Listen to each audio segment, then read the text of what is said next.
the polymeric materials that we have been studying, these materials typically exist as a combination of crystalline and amorphous domains.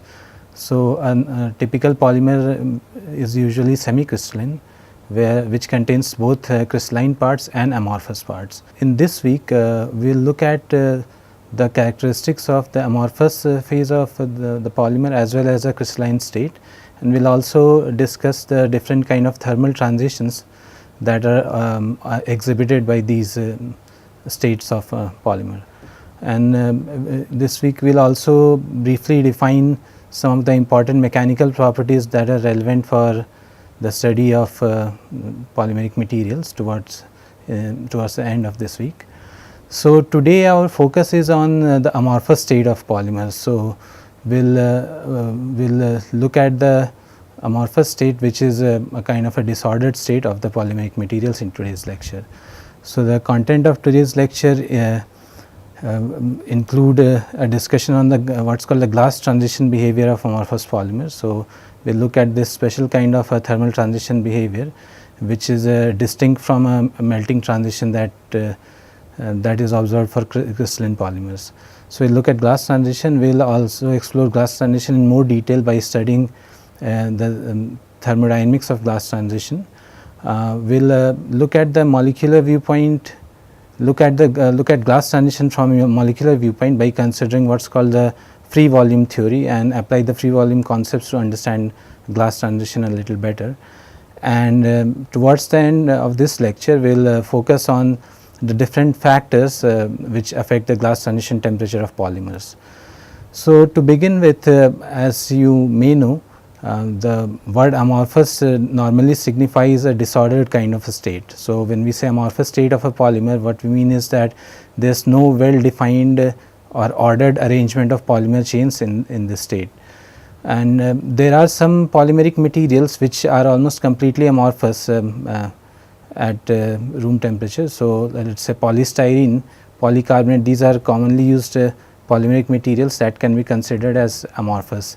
Similarly, there are other elastomeric or rubbery materials which also do not show any significant molecular ordering, and they are also amorphous. Polystyrene, for example, is a glassy, what is called a glassy polymer at room temperature, whereas polybutadiene would be rubbery polymer, but still an amorphous polymer at room temperatures. So, the key feature of this amorphous state is there is no molecular order present that can be easily discerned. The fact that there is not much molecular ordering present in amorphous state of polymers, that has been sort of validated by certain neutron scattering experiments. So, small angle neutron scattering experiments on amorphous polymers as well as the molten some molten polymers. So, these experiments have revealed that the conformation of polymer chains in this bulk amorphous state is almost identical to what is observed in the theta solvent. Okay. So, we have earlier discussed that in a theta solvent a polymer chain adopts its unperturbed dimensions or the ideal dimensions. So, in the amorphous state also it has been revealed through small angle neutron scatterings that polymer chains exist such that their end to end distances and the radius of gyration, these correspond to the unperturbed dimensions. These findings actually suggest that in the amorphous state the polymer chains are in a highly disordered arrangement and there is no well defined order present in the polymeric samples. Such findings have led to the reinforcement of what is called the random coil model, which is a simple model describing the amorphous state of polymeric materials, and what it says is that in the amorphous state the polymer chains are present as random coils which are strongly interacting and let us say interpenetrating each other, but still the coils, the polymer chains themselves are exist as random coils and they do not show any well defined ordered arrangement. However, there have been many researchers who have actually disputed this contention that the amorphous state of a polymer contains entirely of disordered collection of polymer chains. So, instead what they have suggested is some degree of ordering might be present, and to that effect some experimental evidence in the form of electron microscopy measurements have been presented. But this argument that some sort of ordering exists in the amorphous state of polymers, there is no clear cut obvious evidence which points to the fact that some ordering is present. So, the status at the present is such that the amorphous state, the conformation of polymer chains in the amorphous state is not fully understood at present, and whether some degree of ordering might be present, that itself is a matter of contention, and further experimentation and development of this field needs to be done before anything concrete can be said. So, for our purposes we will assume the amorphous state to be almost completely disordered state, with the understanding that there are arguments by researchers for the presence of some degree of ordering even in the amorphous state. So, apart from this the fact that amorphous state is mostly disordered, another distinguishing feature of the amorphous state of polymers is that it does not exhibit any first order melting transition. So, amorphous polymers they do not show any what's called the first order melting transition. So, if we have a crystalline polymer on the other hand, and if we heat it, the crystalline domains will ultimately melt and begin to flow as a liquid. So, that kind of transition is referred to as a melting transition. And in the amorphous polymer state, such transitions are absent. This is another important distinguishing characteristic of the amorphous polymer phase, that the amorphous polymers do not melt.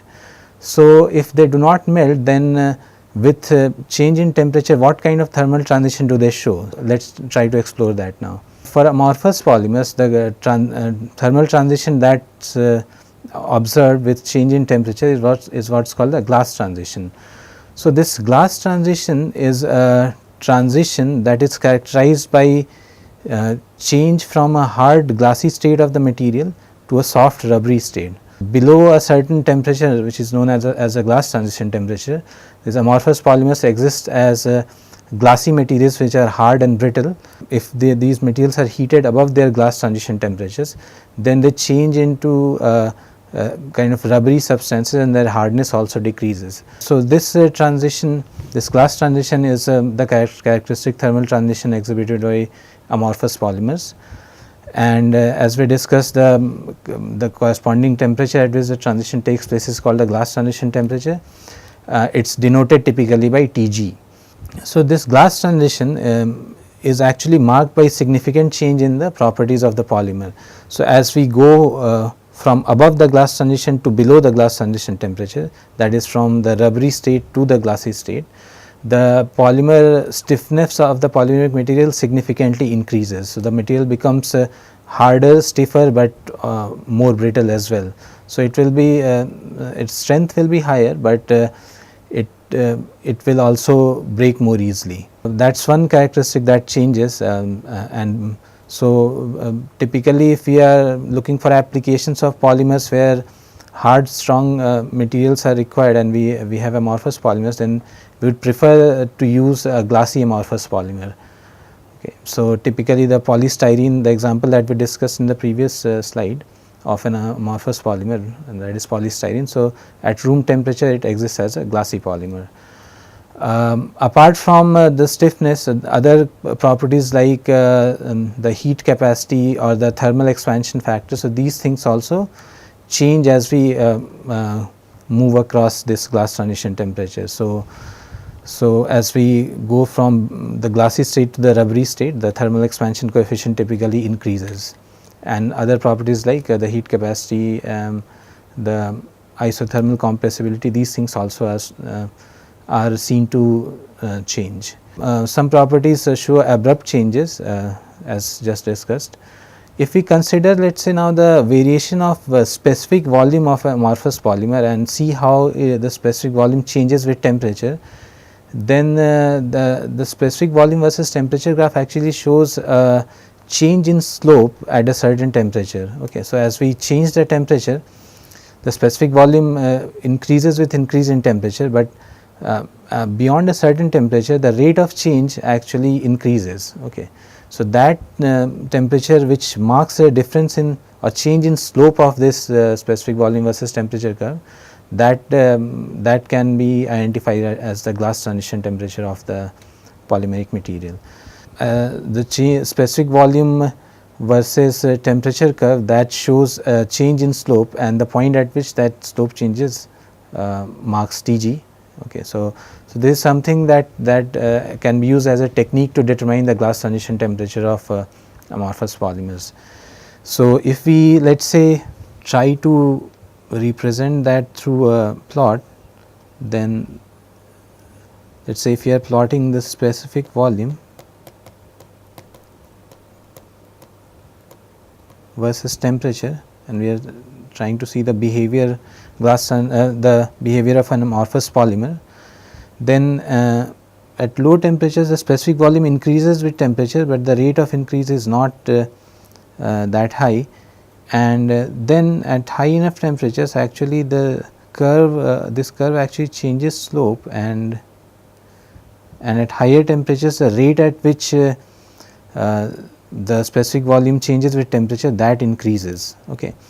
So, now we can identify actually two kind of linear regions, and if we extrapolate the slope of these two regions, then the point at which these two slopes intersect, that this point actually can be identified as the glass transition temperature of the material. Okay. So, above the glass transition temperature the specific volume changes quite rapidly with increasing temperature, whereas below the glass transition temperature the specific volume changes very gradually with increase in temperature. Okay. So, this is how glass transition temperature can be identified.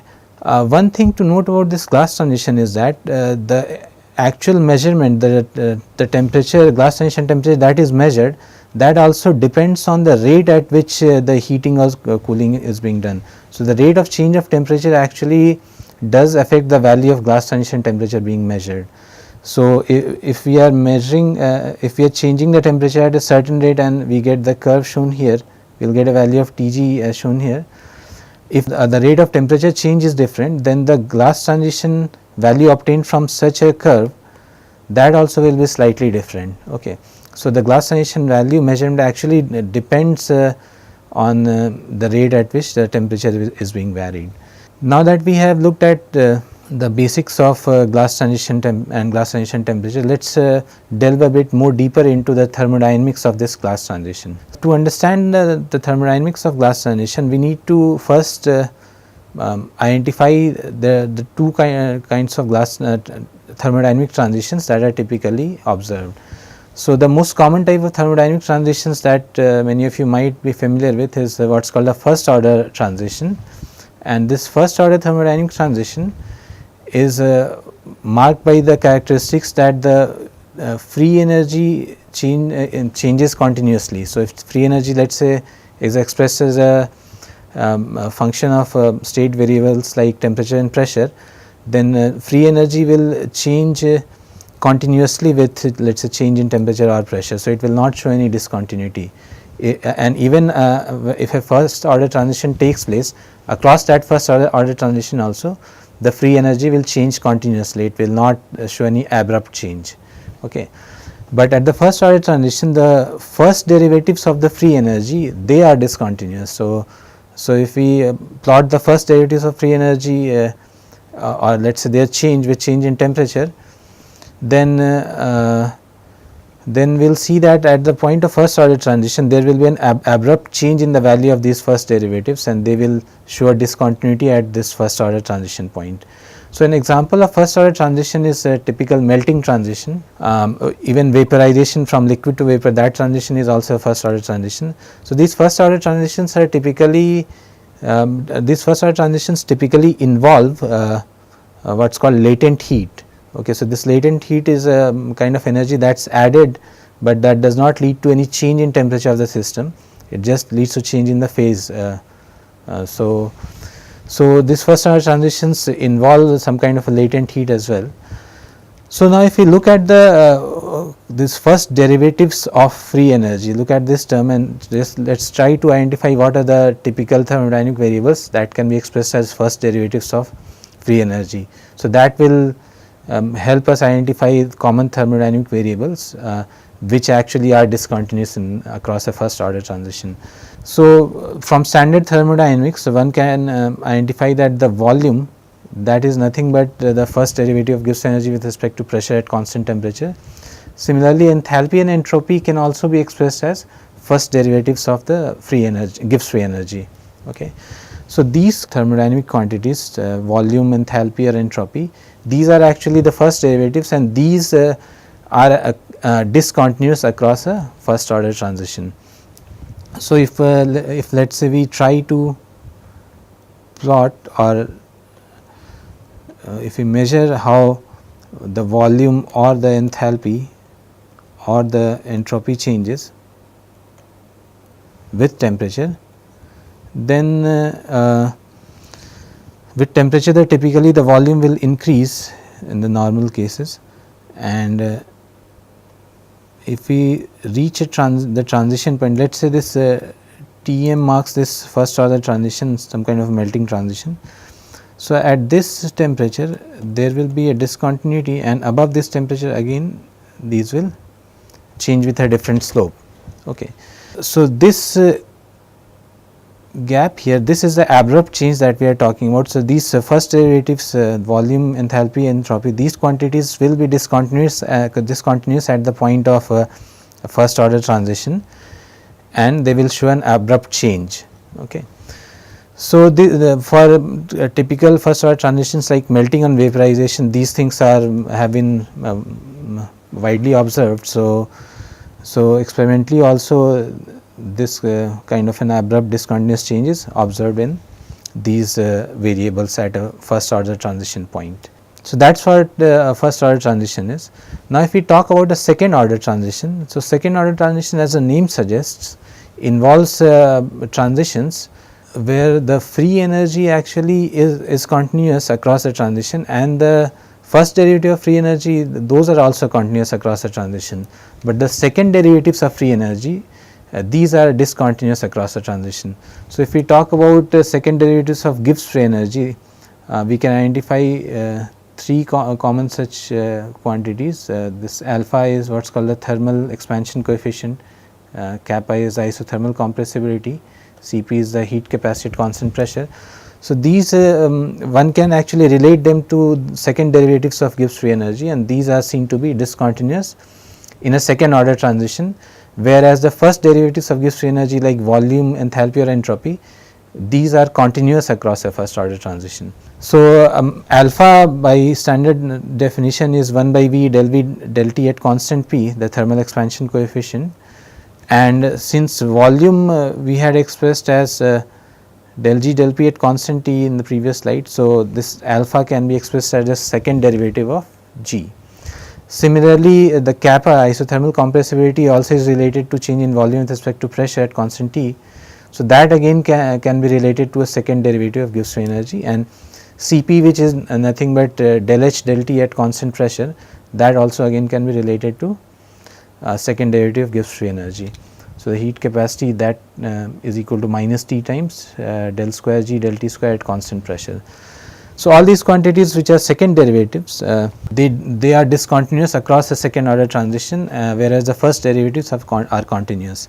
So for a second order transition, if we again try to plot the first derivatives of Gibbs energy like volume, enthalpy or entropy against temperature, then what is observed is they change, and at the point of transition, let us say if this point marks the second order transition, then they do not show a discontinuous or abrupt jump, only the slope will change, though. So the curve will still be continuous, only the rate at which these quantities are changing with temperature, that actually changes.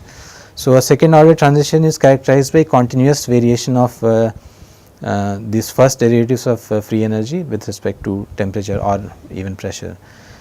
So here we have just used a single curve to to in general denote V, H or S.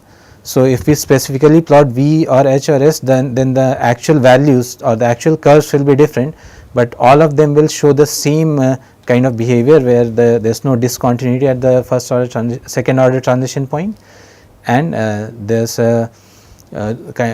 usually a change in slope. Now, if we consider the second derivatives of Gibbs free energy, which are alpha or let us say Cp or kappa, these kind of things. So, these usually are will show, let us say, some change with temperature, and at the second order transition point. So, let us say if again this is the second order transition point, these will show a discontinuous jump. Okay. So, there will be a gap here, and below and above this transition point, of course, the rate at which these quantities are changing with temperature, that can change. But the characteristic feature here, or the important point, is that at the second order transition point, at that temperature, these quantities show a discontinuous and abrupt jump. Okay. So, if you recall our discussion of the glass transition temperature and how the specific volume was changing with temperature, that specific volume versus temperature curve actually look pretty much similar to what we have here. Okay. And it has been observed that for glass transition, these quantities do shows this kind of a discrete or discontinuous jump or change. Okay. So, these things lead us to believe that the glass transition actually is a kind of a second order thermodynamic transition, but because across a glass transition also, the first derivatives of Gibbs free energy are continuous, they do not change abruptly, whereas the second derivative like alpha or Cp, they change abruptly and they are discontinuous. So, these things lead us to believe that the glass transition is a second order thermodynamic transition, but strictly speaking, glass transition cannot be considered as a thermodynamic transition at all, because it does not involve a transition between two phases which are in equilibrium. So, typically when you talk about melting or vaporization, we have solid liquid equilibrium or liquid vapor kind of equilibrium present there, and those transitions are proper thermodynamic transitions. Here in glass transition, we have transition from a glassy to a rubbery state, and these two states are not across a transition in true thermodynamic kind of equilibrium. So, strictly speaking, the glass transition is not a true thermodynamic transition at all, although it has features which are similar to a second order thermodynamic transition. So, one can roughly treat it as a second order thermodynamic transition, with the knowledge that strictly speaking, it is not a true thermodynamic transition. Okay. So, that is what we have mentioned here, that it is not a true thermodynamic transition, although it has characteristics of a second order transition. So, now that we have talked about the thermodynamic foundation related to glass transition, let us discuss a little bit from the molecular viewpoint. So, what happens at the level of polymer chain molecules and when glass transition takes place. So, for that, typically the free volume theory is a popular theory that is used to understand and describe the glass transition behavior from using a molecular viewpoint. So, if we talk about free volume, so free volume is basically defined as the empty space that is present between the molecules. So, whether we have a liquid or even a amorphous polymer, the volume that is not occupied by the molecules of the system, that constitutes the free volume. So, for an amorphous polymer, the polymer chains will occupy some amount of space, and whatever remaining empty space is there, that is the free volume of the system. So, if we denote the volume of the given sample to be V, then that we can write as V naught plus Vf, where Vf is the free volume and this V naught is the volume occupied by polymer molecules. So, now this free volume of the system, actually if the temperature is lower, the free volume reduces. Okay. So, if we let us say are above the glass transition temperature and we start bringing the temperature down, so free volume of the system will keep on decreasing, and there will reach a point where the free volume will become so small that the motion of the polymer chains will not be possible because of the shortage of available free volume. So, normally what this free volume theory proposes is that above the glass transition temperature there is plenty of free volume, so that the polymer molecules can show some kind of long range segmental motion. Okay. So, they can wiggle about or move about a bit, not in the true translational sense, but in a sense that the molecules show long range segmental motion, that is long parts of the polymer chain can show coordinated motions above the glass transition temperature. Okay. So, the free volume theory, what it proposes is that the presence of the reasonable amount of free volume above the glass transition temperature facilitates or aids in the movement of the polymer chains, and as the free volume is reduced with reducing temperature, the movement of polymer chains also becomes more difficult because of the low availability of free volume. And if the free volume decreases to a kind of a critical value, so that the polymer chains stop moving or the long range segmental motion in the polymer chains basically stops, and the polymer chains get trapped in a kind of frozen configuration, then this critical point is referred to as a glass transition temperature. So, if the free volume decreases with temperature at a certain low enough temperature, there will not be any enough free volume to allow for significant molecular motion, and that temperature will correspond to the glass transition temperature according to this concept of free volume. Okay. Now, another assumption here in this free volume theory is that above the glass transition temperature, as the temperature is raised, the free volume changes, it actually increases, but below the glass transition temperature it is assumed that the free volume does not change much with temperature, and one can assume it to be pretty much a constant. Okay. Based on these kind of considerations, where below the glass transition temperature this free volume we can represent as Vf star, and we are assuming to be constant, and above the glass transition temperature it actually increases with T, and this fractional free volume is the free volume present in a given sample divided by the total sample volume. So, this Vf by V we can just write it as Vf by Vf plus V naught, where again V naught is the volume being occupied by the polymer chain molecules.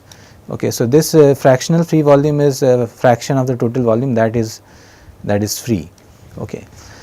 So, again with respect to the fractional free volume, typically the assumption is that below the glass transition temperature even the fractional free volume is does not change much, and it is pretty much a constant with respect to temperature. Okay. And above the glass transition temperature the fractional free volume increases as temperature is increased. So, again one can write above the glass transition temperature the variation of free volume with respect to temperature, one can write in this form, where this Fg is the free volume or the fractional free volume present in the glassy state. So, we said that in the glassy state the fractional free volume is pretty much a constant. So, this Fg is that approximately constant fractional free volume in the glassy state. Of course, T is the temperature, Tg is the glass transition temperature, and alpha F, this is what is called the thermal expansion coefficient of the free volume. Okay. So, so near the glass transition temperature, if we know that thermal expansion coefficient of the rubbery phase and of the glassy phase, then the difference between the thermal expansion coefficient of the rubbery phase and the glassy phase, that can give us the thermal expansion coefficient of the free volume alpha F. So, as we discussed, this Fg is the free volume fractional free volume in the glassy state, and that will just be Vf star by V, where Vf star is the free volume available in the glassy state or below the glass transition temperature, and we are assuming that this Fg or Vf star is relatively constant, and this alpha F is this difference, where this alpha R is the thermal expansion coefficient for the rubbery polymer above the glass transition temperature, and this is for the same polymer below the glass transition temperature, that is the in the glassy state. If you want to understand this free volume concept graphically, then what one can do is, let us say, make a plot of a volume versus temperature plot again, and we have seen that this kind of a plot actually shows a change in slope at the glass transition temperature. This we have already discussed before, the plot of specific volume versus T shows a change in slope at Tg. So, now if we talk about the concept of free volume, what this free volume theory that we have discussed here suggests is that below the glass transition, if we represent the free volume present as this shaded region. So, below the glass transition, this free volume is pretty much a constant, okay, whereas above the glass transition, the change in this volume of the entire sample, this increase in slope, that is primarily because of the fact that the free volume starts expanding quickly with temperature. So, above the glass transition, the free volume actually is increasing. Okay. So, whatever we have in this shaded region, that we are calling as the free volume, and this the volume characterized by this line here, that will refer to as this will be the V naught, or the volume occupied by the polymer molecule. So, that will not change much with temperature. It is the expansion of the free volume that actually leads to change in the volume of the sample. So, that is what this free volume suggests. And below the glass transition temperature, the free volume does not change much with temperature, whereas above this characteristic temperature, the free volume starts changing quickly, and that is why due to the increased free volume, the polymer chains are allowed greater degree of freedom to move about, and that is why they become more mobile, and the system goes from being a rigid kind of glassy solid to a soft rubbery material. That is a kind of qualitative description of glass transition from a molecular viewpoint using the free volume theory. Next, let us try to look at some of the factors that affect the glass transition temperature of polymers. So, when we talk about factors that can affect the glass transition temperature, there are many different factors that can be identified. So, we can have factors which involve the chemical structure of the polymer molecule. So, if we are talking about the chemical structure, then there the chemical structure will also of the main chain will also dictate its chain flexibility. So, that main chain flexibility is an important factor. Also, the type and nature of the side groups that are present in a given polymer chain, they also are important factors for in determining the glass transition temperature. Apart from this, if we let us say have a copolymer or a blend, so for copolymers and blends, there also the glass transition temperature will be different from the homopolymers that are used to make the copolymer or the blend. So, the copolymerization or blending is also something that can affect the glass transition temperature. If we are talking about very thin films of polymers, so there also it has been seen that the glass transition temperature of polymers which exists as very thin films is different from glass transition of polymers which exist as bulk materials. Okay. So, if we are talking about polymer films which are let us say thinner than 100 nanometers, so of the orders of tens of nanometers, so let us say 20, 30, even 10 nanometer thin. So, for such very thin polymer samples, it has been observed that the glass transition temperature is reduced compared to the glass transition temperature of the bulk polymer, and the reduction in many cases is significant. Okay. So, this how thin the polymer film is, that can also affect the glass transition temperature, but usually this only becomes important when the film thickness is very small, typically of the order of tens of nanometers. And there the reason why the glass transition temperature is lowered is that in a very thin film, a majority of the polymer chains actually will be present on the film surface. So, at the film surface, since the surface of the film is exposed to the surrounding atmosphere, so the chains at the surface actually are less restricted due to their surroundings. So, they can show a greater degree of molecular motion. So, that has been postulated as an explanation for this decrease in glass transition temperature as the film thickness reduces to let us say below 50 nanometer. Apart from these factors, another very important factor is actually the molecular architecture of the chain. So, whether how long is the chain, which will be defined by the molar mass of the chain, how much branching is there, whether there is any cross linking present. So, these kind of features of the molecular architecture of the polymer chain, they also significantly affect the glass transition temperature. So, let us try to discuss some of these factors in more detail now. So, if we talk about chemical structure, okay. So, there are a couple of things that we can identify as affecting the glass transition temperature. The most important thing being the flexibility of the main chain or the polymer backbone. So, if we are talking about the chain flexibility with respect to the polymer backbone, then the flexibility of the chain is also defined by the kind of or the nature of chemical groups that are present in the main chain of the polymer. Okay. So, the groups that constitute the main chain of the polymer, they will define how flexible the main chain is, and the more flexible the polymer chain is, the lower will be the glass transition temperature, because the chain is more flexible. Then even at lower temperature with lower thermal energy, it can start moving, and hence the glass transition temperature will be lower. As we discussed, high chain flexibility will result in lower glass transition temperature, of course. And as an example, if we consider polyethylene or polyethylene oxide, so these have so polyethylene has CH2 groups in their main chain, and polyethylene oxide has CH2O repeated in its main chain. So, these polymer molecules basically are highly flexible because their main chains consist of these small groups which allow which through easy bond rotation allow for great flexibility of the polymer chain. So, these have very low TGs. Polyethylene, the TG is not very easy to measure, but the typical estimates are in the range of minus 130 degrees Celsius to minus 30 degrees Celsius. Okay. Polyethylene oxide has a TG of around minus 67 degrees Celsius. So, these have very low TGs because their main chains are highly flexible.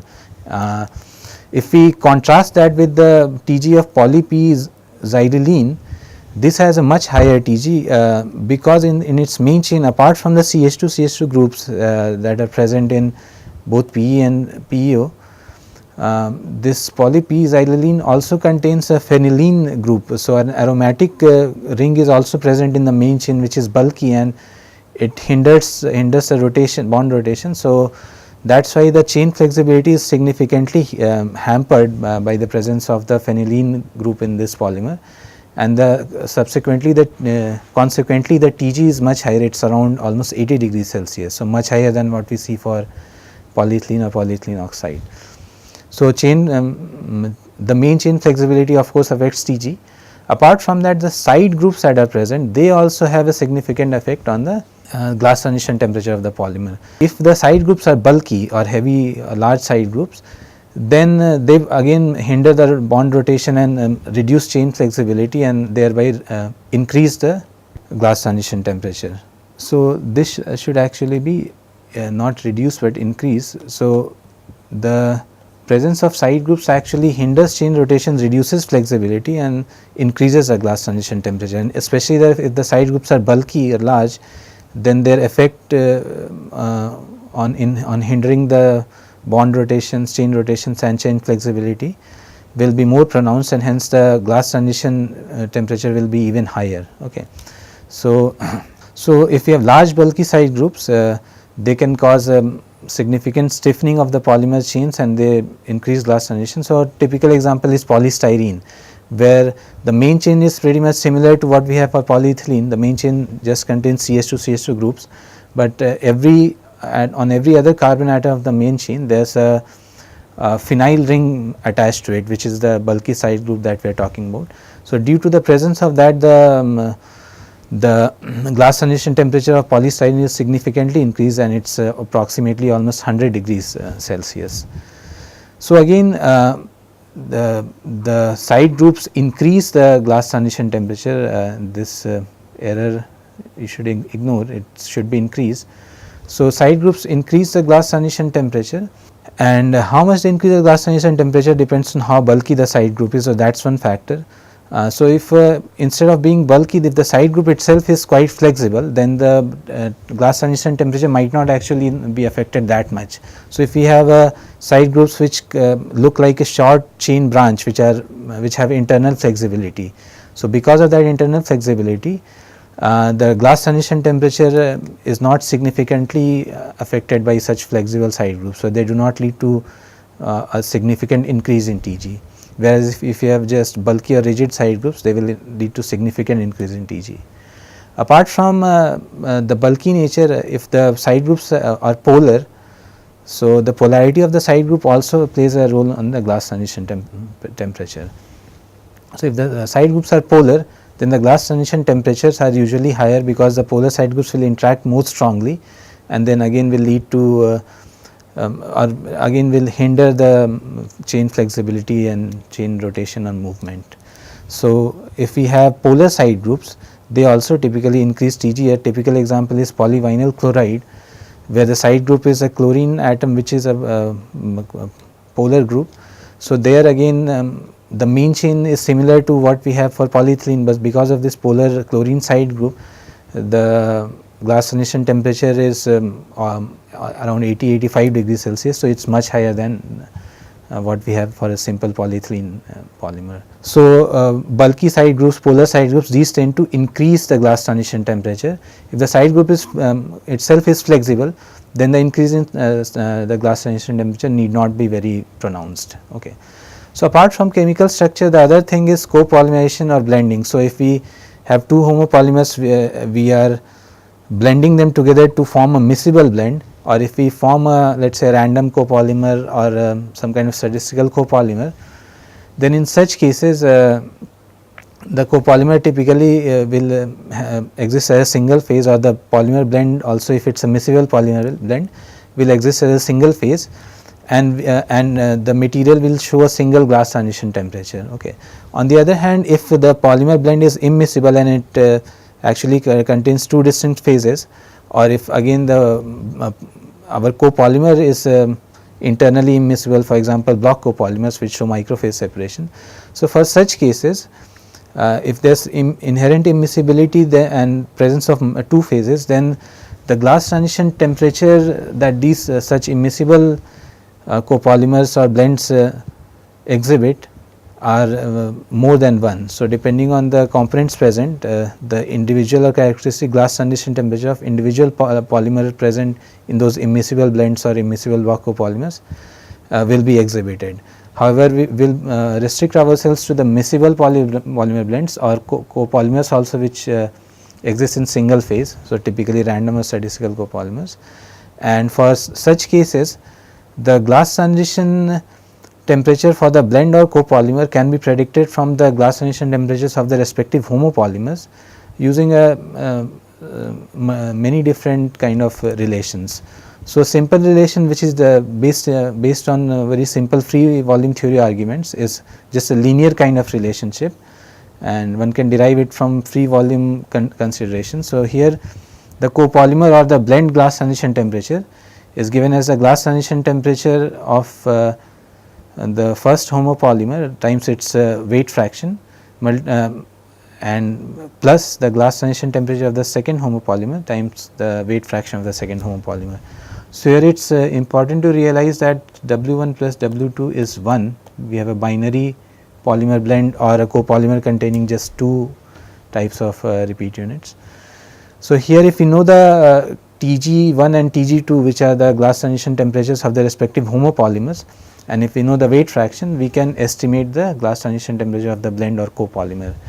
But what is seen usually is that this kind of a linear relationship usually overestimates the glass transition temperatures of the blend or copolymer. So, instead of this other relationships which agree better with experimental findings have been proposed. So, Fox equation is one such equation which contains a kind of reciprocal relationship between the glass transition temperatures.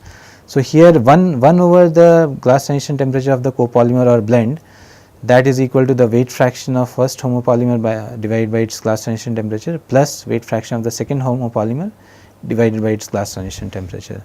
So, that is the Fox equation. Many other equations are possible or have been proposed. So, another widely used equation is what is called the Gordon-Taylor equation. Here the glass transition temperature of the blend or copolymer is again related to the weight fractions and the glass transition temperatures of the homopolymers using this kind of relation. But apart from the glass transition temperatures of homopolymers and the weight fractions, this factor or this constant K is also present. So, these are some typical relationships that can be employed to find out the glass transition temperature if we have formed a statistical or random copolymer or a miscible polymer blend. So, apart from copolymerization or blending, we discussed that the molecular architecture also affects the glass transition temperature. So, in terms of molecular architecture, we can first consider the effect of molar mass on the glass transition temperature. So, molar mass is if we considering linear polymers, the molar mass will typically be directly related to the size of the polymer chains. Okay. So, longer the polymer chains, higher will be the average molar mass. So, it is observed that higher the molar mass, larger is the glass transition temperature. So, typically the relation between the glass transition temperature and the molar mass is expressed by a relationship like this. Here this Tg infinity is a kind of hypothetical value of the glass transition temperature of a polymer with infinite molar mass, and this K is a constant. Okay. So, we can see from this relation that if Tg infinity and K, these are constants for a given polymer, then Tg is Tg will increase if m is increased. So, if m is increased, this ratio will decrease. Okay. And to keep Tg infinity constant, then if m increases, then Tg also has to increase, so that this sum is maintained constant. So, so typically the explanation for this increase in Tg with molar mass is can be made through the free volume considerations. So, here what we can say is that the free volume associated with polymer chain ends is typically higher than the free volume associated with portions of polymer which are not at the chain ends. Okay. So, near the chain ends, it is expected that the corresponding associated free volumes are higher. So, based on this kind of postulate that the chain ends are associated with larger free volumes, one can basically say that if the polymer molar mass is small, then for a given polymer sample the number of chain ends will be higher, will have many small chains, and so the number of chain ends present will be larger. So, essentially the free volume present will be larger and the glass transition temperature will be lower. On the other hand, if the polymer chains are very long, so in a given polymer sample the number of chain ends present will in that case be lower. So, the corresponding associated free volume for the chain ends will also be lower, and that will lead to a larger glass transition temperature. So, based on these kind of an argument, this kind of arguments, one can actually derive an expression for this Tg, a relation between Tg and the number average molar mass. So, the relation between Tg and number average molar mass is given by this expression here, where this n average Avogadro number rho is the density of the polymer. Theta is what is called the contribution that a single chain end makes to the free volume. Okay.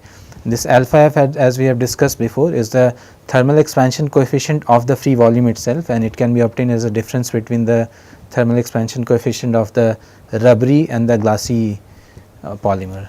Again, from this relation we can see that as Mn is increased, Tg will also increase, because as Mn is increased, this term actually decreases.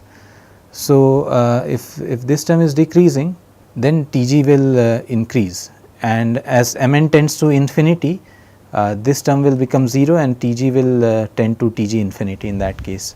So, apart from molar mass, the branching, the degree of branching and cross-linking, these can also have an effect on the glass transition temperature. So, if the degree of branching is small, so if we have a small number of branches present on the polymer main chain, then that actually can lead to a reduction in the glass transition temperature. The reason for that is if we have a few branches present on each chain, then for each chain the number of chain ends present increases, because each branch will contribute an extra chain end. So, and we have talked about the fact that each chain end is associated with a larger free volume than the remaining parts of the polymer molecule. So, since we have now more number of chain ends per polymer molecule, so that will increase the overall free volume and thereby reduce the glass transition temperature.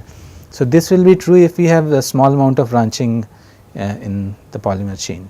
So, small number of branches reduces Tg as we discussed, and the expression again relating Tg and the degree of branching, that can be obtained again from free volume considerations. So, this expression that we have had discussed before, this can actually be modified considering the fact that if we let us say have branching in the polymer chains, then for each polymer chain the number of chain ends will be more than 2. So, here in this expression the number of chain ends is 2, that is why this factor 2 appears here.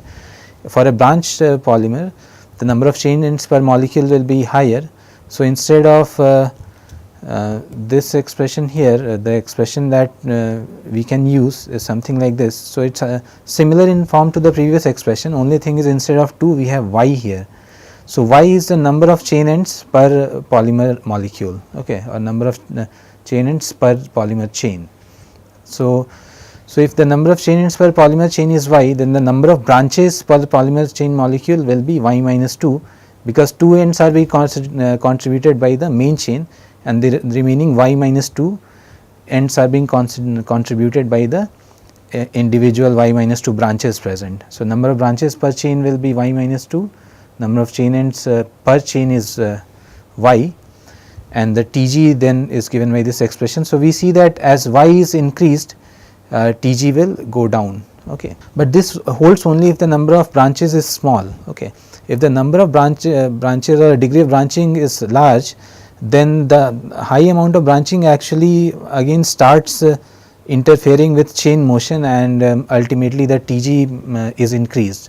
So, if we have a high amount of branching, the Tg will be increased, the effect or the additional free volume due to the presence of extra chain ends, that will be more than offset by the hindrance to chain motion that will be presented by the high level of branching present. So, for high amount of branching, the Tg will again increase. Similarly, if cross links are present, then cross links again restrict the chain motion. So, that in turn leads to increase in glass transition temperature as well. So, high amount of branching or the presence of cross links actually increases the glass transition temperature. So, and if the crossing density is quite high, then it might happen that the polymer does not show a glass transition at all, and before showing a glass transition, upon heating the polymer actually degrades. With this we will like to wrap up our discussion of the amorphous polymer phase, where we have discussed the fact that amorphous polymers are mostly disordered, and to an extent one can describe the chain configurations as being similar to random coil or similar to what is observed in theta solvents, where unperturbed chain dimensions are present. So, in a polymer amorphous bulk polymer also similar chain dimensions are observed.